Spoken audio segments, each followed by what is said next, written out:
Saludos, bendiciones, ¿cómo están? Espero que estén súper bien. En este momento quiero, primero que nada, hablarles de una situación que pasó en mi TikTok. Quienes saben, pues yo tengo una cuenta TikTok, así que no crean que me estoy desactualizando, todo lo contrario. La cuenta de TikTok en lo personal la tengo porque sé que hay una población un poco más joven que la maneja.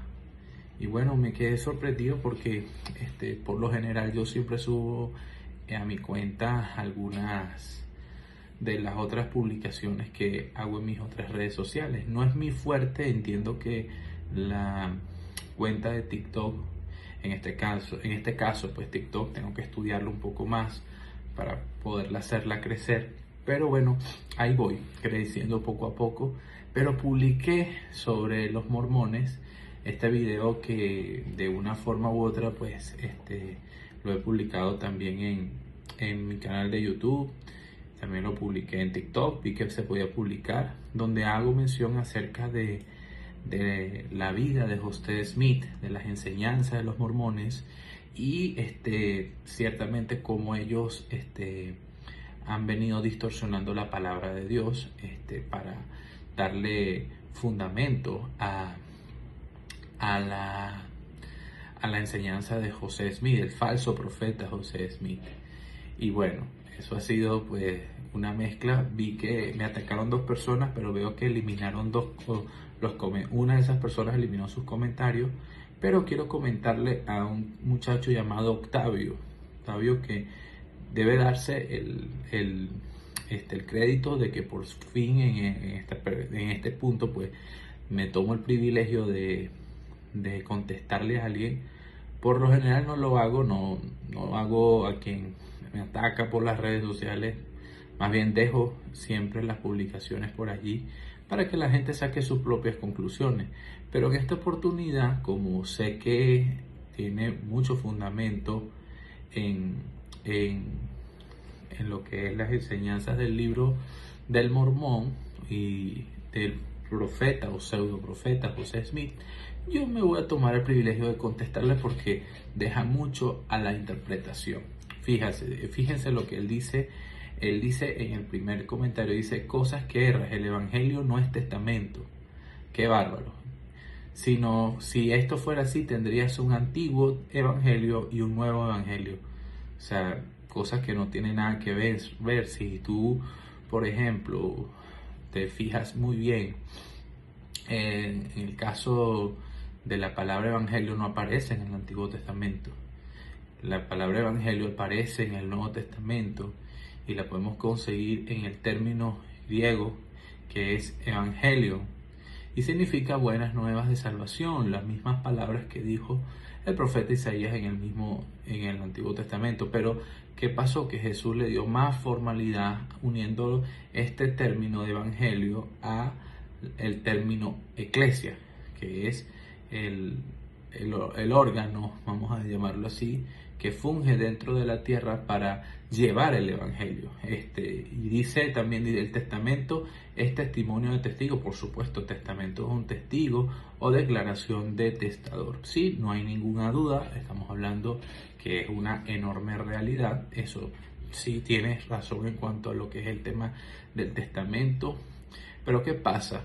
La palabra testamento, Antiguo Testamento y Nuevo Testamento, no fue implantada por la iglesia, fue implantada por los estudiosos que literalmente hicieron estudio al compendio de lo que son los libros, en este caso, que fueron escritos antes de Jesucristo y los escritos que fueron escritos después de Jesucristo. Aquí habían pensadores tanto de la Iglesia Católica como de la Iglesia anglicana. Aquí había pensadores judíos también. Por supuesto, los judíos se quedaron en este caso, con los registros anteriores a la vida de Jesucristo, tomando en cuenta lo que es la Torá, lo que es el Talmud, también sus declaraciones, en este caso los Midrash. ellos se quedaron con todo eso. En el caso de lo que conocemos hoy en día como, por supuesto, el Pentateuco, los libros históricos, los libros proféticos, ellos se quedaron con eso, lo que se conoce como los libros canónicos y los deuterocanónicos, ellos lo llaman así. Ahora bien, la iglesia de nuestro Señor Jesucristo, en este caso, la iglesia cristiana, o vamos a tomarlo el punto no como la iglesia cristiana, los pensadores cristianos toman en cuenta y respaldan o evidencian los libros a partir de Mateo hasta Apocalipsis y dejan esos 27 libros bajo una evidencia bastante característica de que son libros que dejan fundamento a la vida de Jesús y a las enseñanzas de los apóstoles. Entonces, cuando tú mencionas que Evangelio no es testamento, por supuesto que Evangelio no es testamento, no tiene nada que ver con eso. Evangelio tiene que ver con las declaraciones que dijo nuestro Señor Jesucristo y quienes en este caso registraron la vida de nuestro Señor Jesucristo. Jesucristo nunca registró un evangelio bajo un testamento. Él simplemente dio las enseñanzas, Él anunció el evangelio, Él anunció su evangelio, el evangelio del reino a los judíos. Y a su vez también dejó que el evangelio de los gentiles fuera expandido para todo aquel que cree. Mateo 28:19. Eso quiere decir que tu pensamiento o tu comentario cuando hablas de que evangelio no es testamento, sencillamente no es así. Es el evangelio, es el testimonio de nuestro Señor Jesucristo.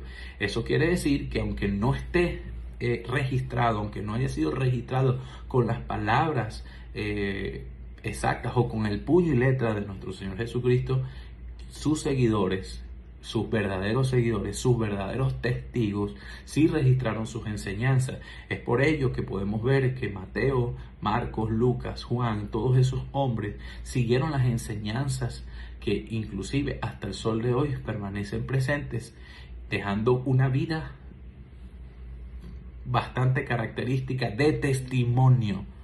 Y ahí yo quiero llegar, porque este hombre llamado José Smith no dio el testimonio de ser un cristiano fiel, todo lo contrario, y lo voy a demostrar por la vida que este hombre ha caracterizado. Así que pendientes por los demás videos que voy a estar publicando por acá.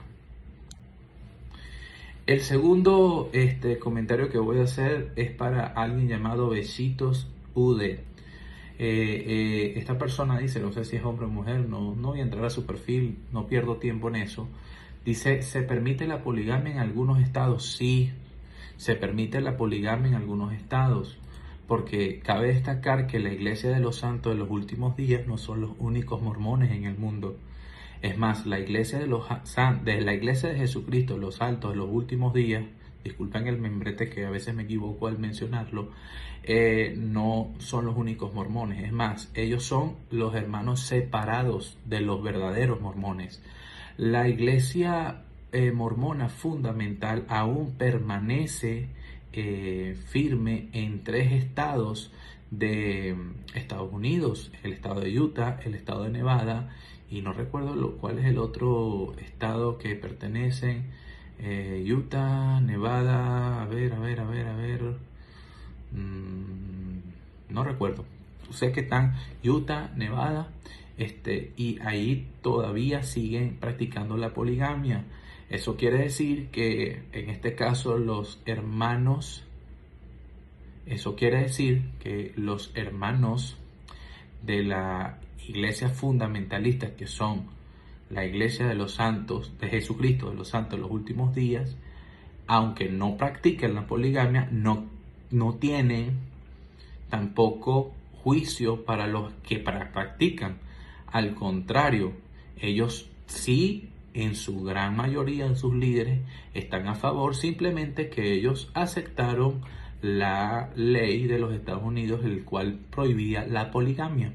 Entonces, te voy a contestar en otro audio, bechitos, US, no sé qué cosa, para que estés pendiente de que te voy a contestar por allí.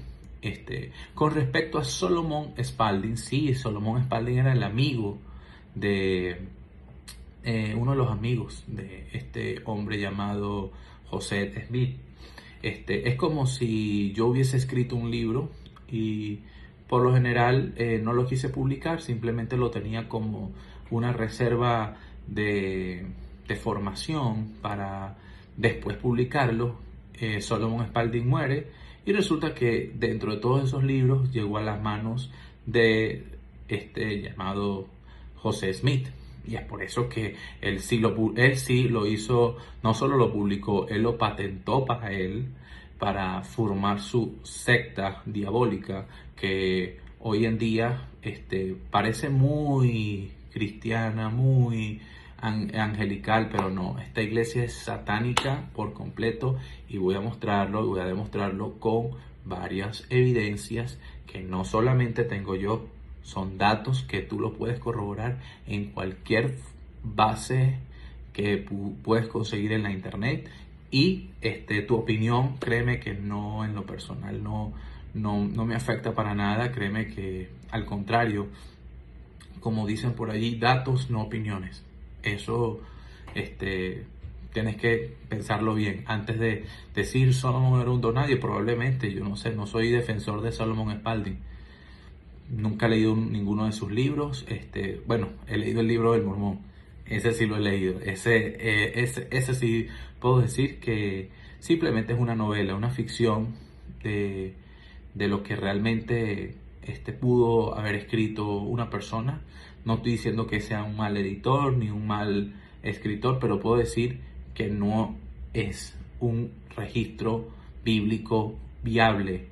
No es un registro divino viable, al contrario, es como si la escritora de Harry Potter hubiese escrito un libro y hoy día estuviera en mis manos y yo funde una secta.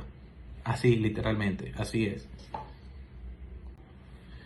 Octavio dice lo siguiente: Jesucristo al venir a la tierra no reveló todas las cosas. Uy, esto sí es bravo, ¿no? Sino que fue mediante sus apóstoles y el Espíritu Santo después de su ascensión que reveló las cosas que los apóstoles no escribieron antes. Mira, te explico, Octavio.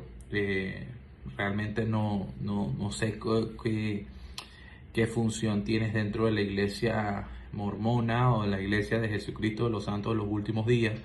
Pero aunque Jesús no haya revelado todas las cosas, él reveló la más importante, o dio a conocer la más importante, que fue la vida eterna.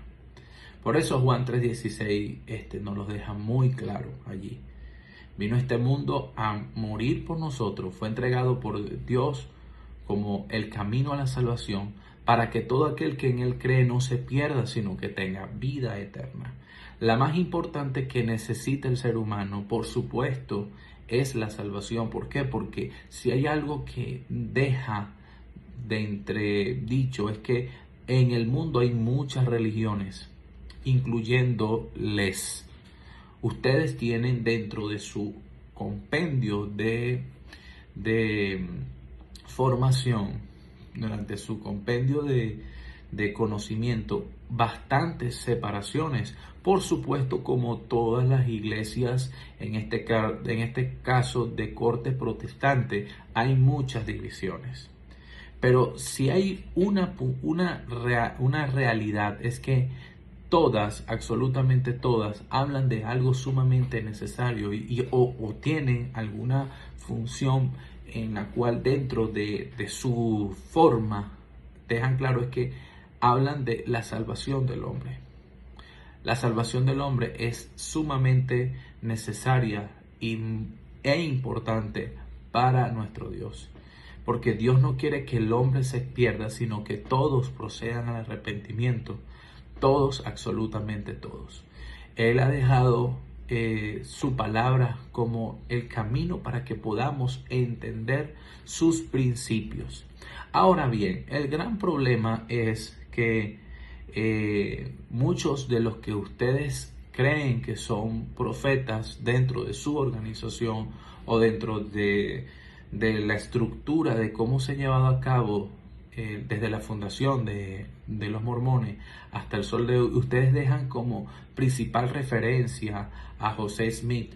Pero resulta que José Smith no fue un hombre de testimonio, como te dije anteriormente. Fue un hombre totalmente errado en sus perspectivas teológicas, al contrario de los hombres que escribieron el Nuevo Testamento. Puedo mencionarlo.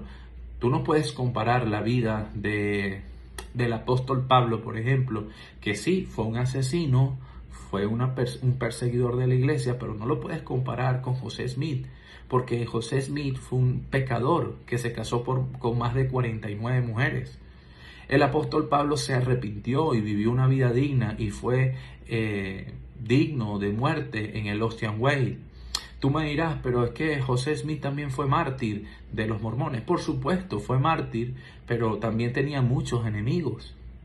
Enemigos que ni siquiera él se buscaba por el simple hecho de decir que era mormón. No, tenía enemigos porque su comportamiento no era de un cristiano verdadero, de un hombre convertido. Además de ello, si vamos a hablar de que en este caso fue un testigo ocular de la gloria de Dios, oye, tu vida tiene que emerger de acuerdo a la palabra que nos ha dejado el Señor por medio de los hombres que escribieron el Nuevo Testamento. Ellos dicen, el hombre, si quiere regir en la iglesia, tiene que ser marido de una sola mujer. Dime tú, ¿a quién se parece José Smith? Es muy parecido a uno que está por allá en el oriente, que escribió el Corán. ¿Sí? Que escribió escritos en el Corán. Es decir, es muy parecido a Mahoma. Es muy parecido a Mahoma. Nunca los escritores del Nuevo Testamento que vieron el caminar de Cristo o que escucharon de Cristo, tú los vistes con una conducta similar. No fueron ni asesinos, no fueron ni promiscuos, vivieron una vida santa, una vida reprochable y murieron por lo que creyeron. Esa es la gran diferencia.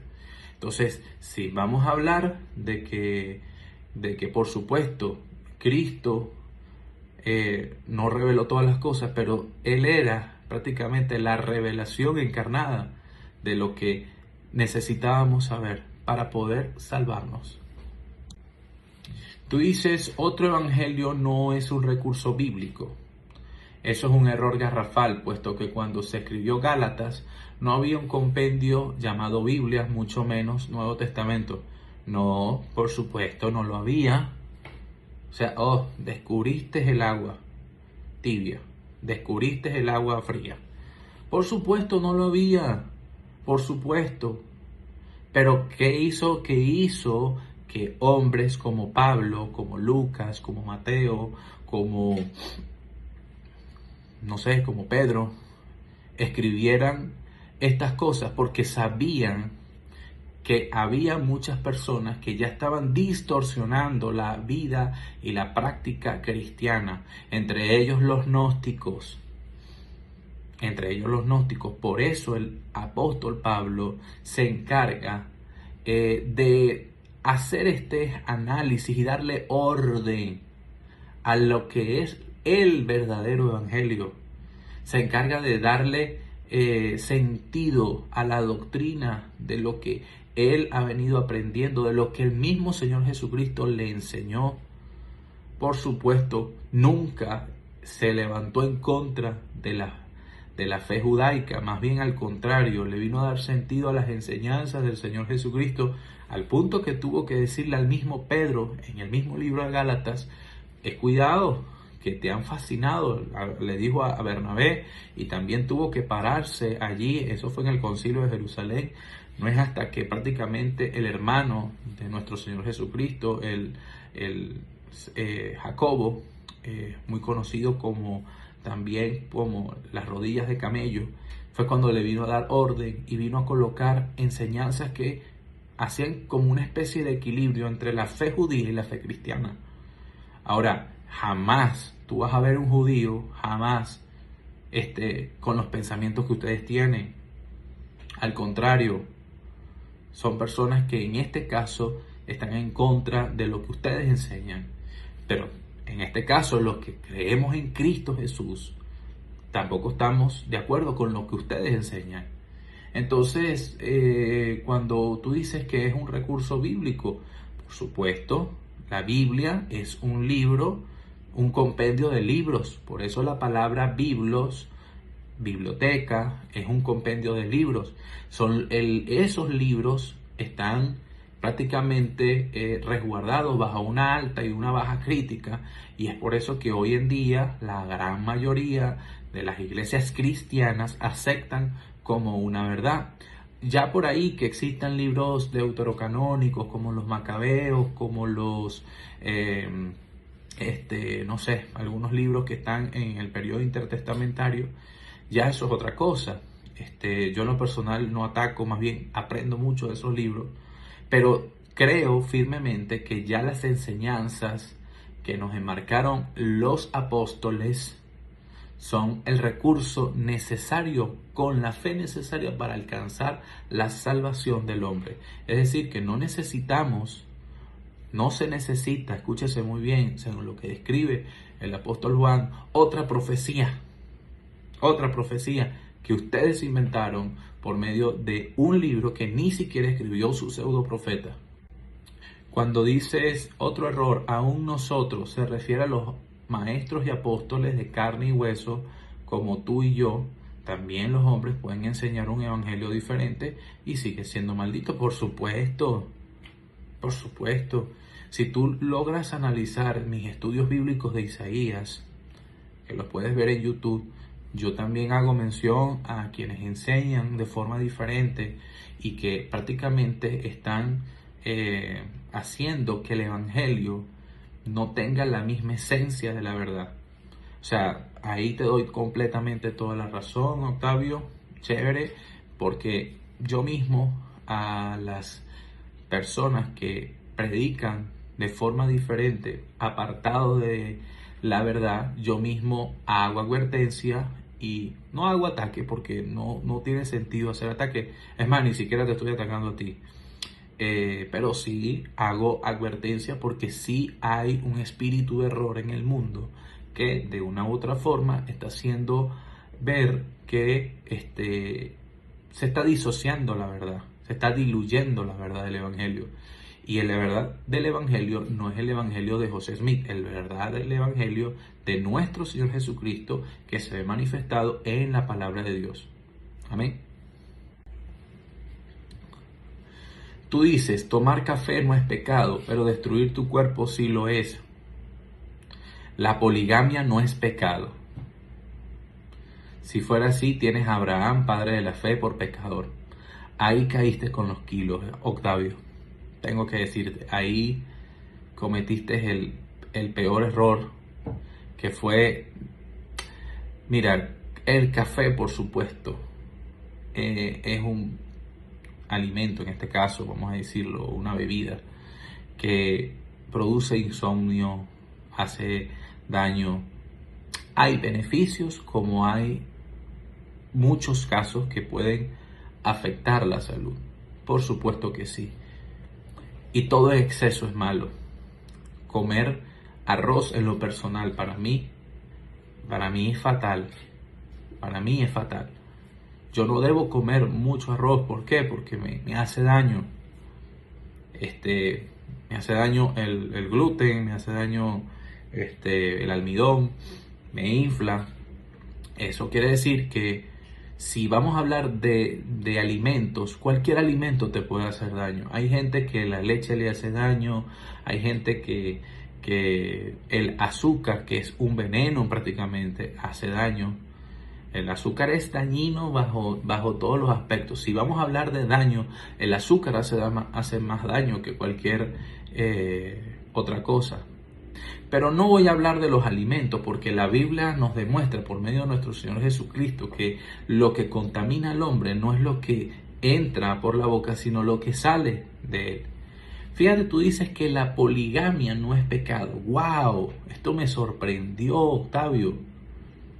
¿Por qué? Porque así como tú dices que supuestamente los mormones o la iglesia de Jesucristo, los santos de los últimos días, no practica la poligamia, pero no deja, escucha muy bien, no deja de creer que la poligamia es pecado. La poligamia es pecado. Y te lo puedo demostrar bíblicamente también. Te lo puedo demostrar bíblicamente. Vamos a buscar por allí. Mira, yo voy a tomarme el atrevimiento de buscarlo. No preparé ni siquiera el material. Pero porque creo que, siendo honestos, puedo responderte sin ningún problema por acá. Sin ningún problema. Fíjate, hay un versículo bíblico del Nuevo Testamento que habla que habla del adulterio. Habla del adulterio. Vamos a colocar adulterio, Nuevo Testamento,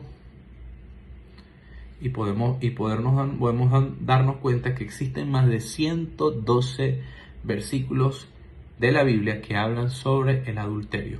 Le colocamos clic y podemos darnos cuenta que te puedo decir, por ejemplo, Proverbios 6:32, es Antiguo Testamento, dice: mas el que comete adulterio es falto de entendimiento, corrompe su alma el que tal hace. Yo tengo una respuesta para lo de Salomón, así que tranquilo. Segunda de Pedro 2:14 dice: tienen los ojos llenos de adulterio, no se sacian de pecar, seducen a las almas inconstantes, tienen el corazón habituado a la codicia y son hijos de maldición. Ezequiel 16:32, sino como mujer adúltera que en lugar de su marido recibe ajenos. Mateo 5:32, que son las palabras del Señor Jesucristo, dice: pero yo os digo que el que repudia a su mujer, a no ser por causa de fornicación, hace que ella adultere, y el que se casa con la repudiada comete adulterio. Mateo 19:9 dice: y yo os digo que cualquiera que repudia a su mujer, salvo por causa de fornicación, y se casa con otra, adultera. Esto se parece mucho a José Smith.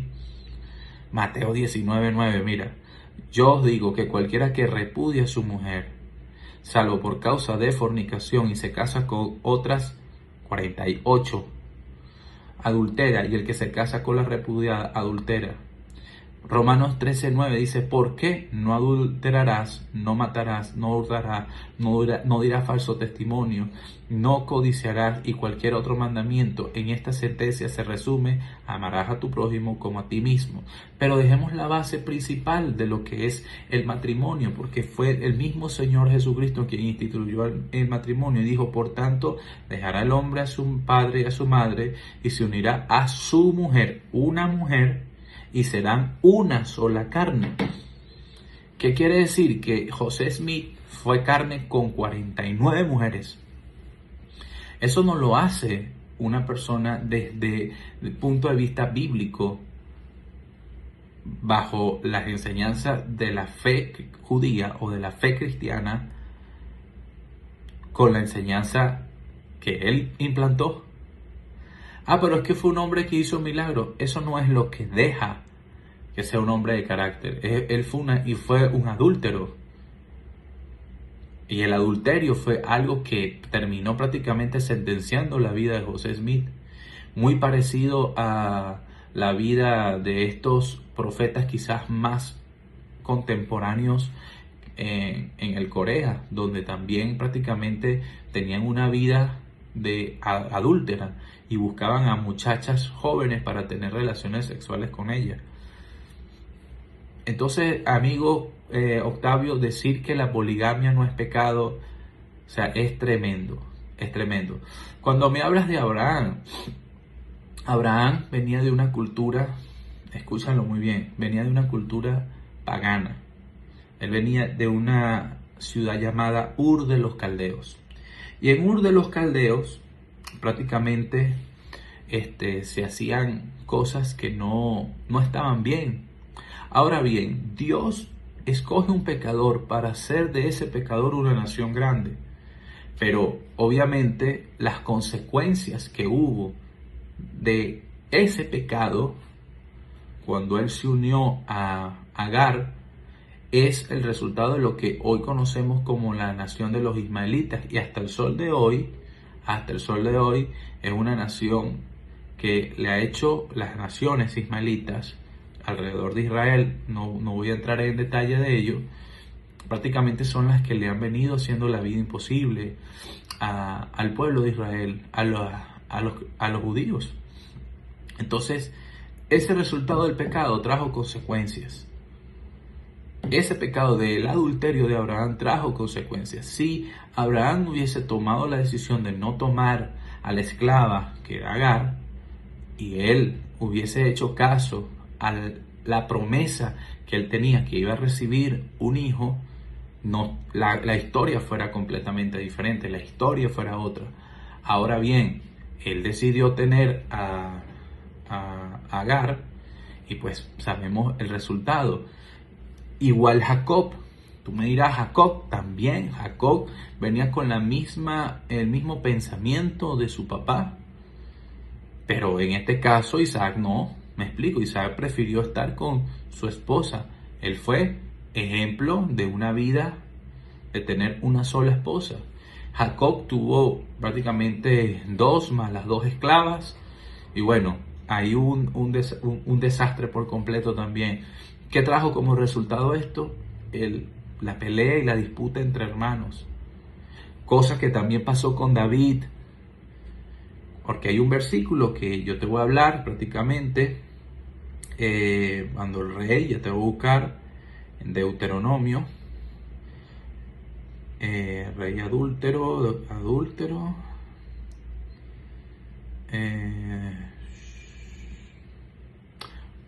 Dice eso. Vamos a buscarlo por acá.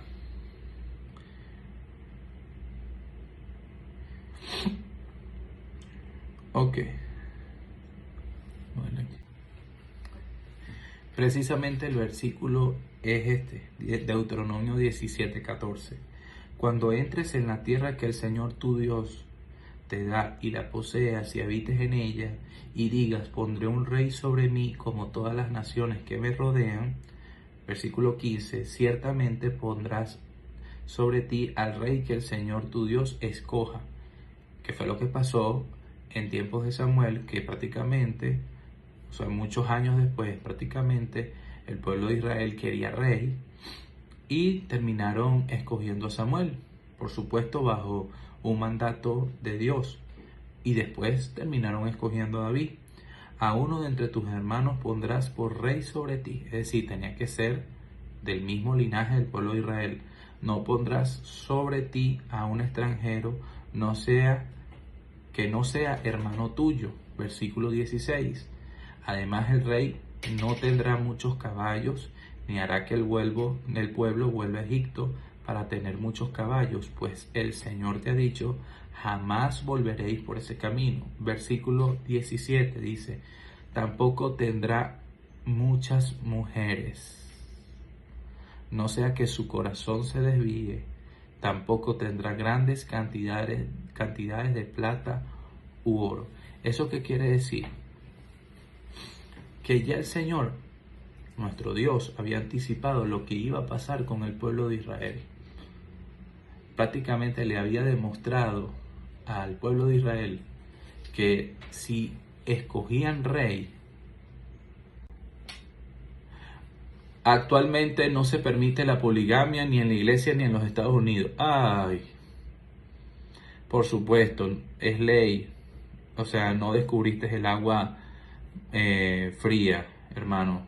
De verdad, lo siento, pero creo que si tú te das cuenta, si tú buscas información, es muy bueno que busques información en la inteligencia artificial.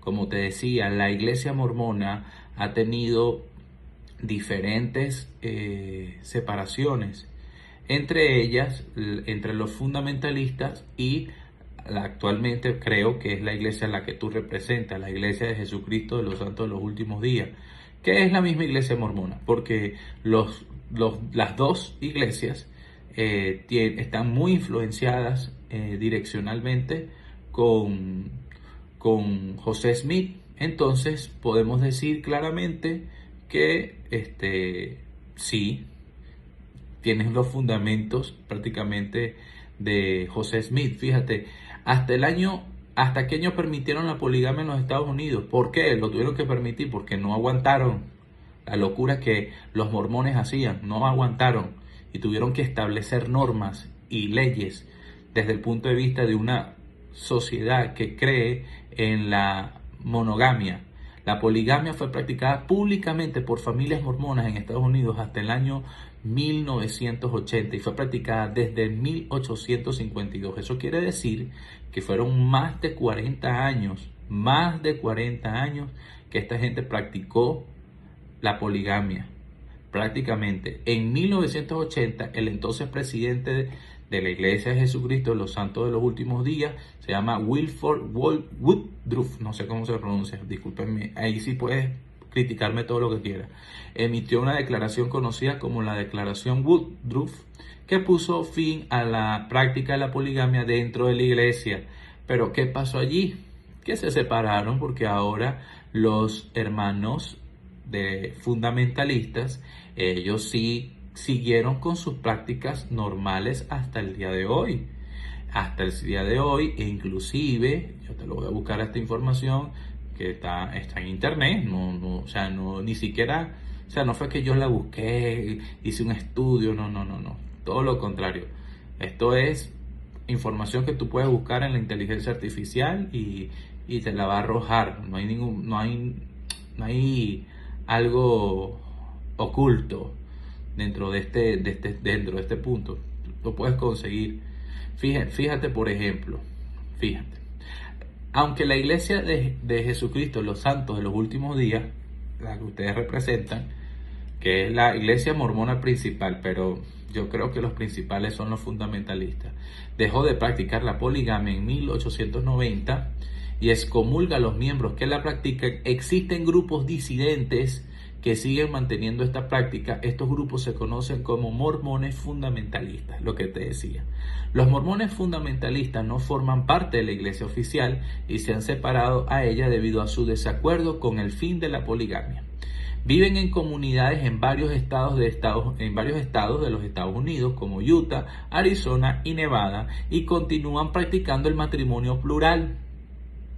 Entonces, es importante notar que la poligamia sigue siendo ilegal en los Estados Unidos y estas familias a menudo enfrentan desafíos legales y sociales debido a su estilo de vida. Y es importante dejarlo claro que, aunque no son parte fundamental, continúan practicando sus creencias de manera independiente y pueden tener comunidades relativamente pequeñas, pero siguen manteniendo sus prácticas.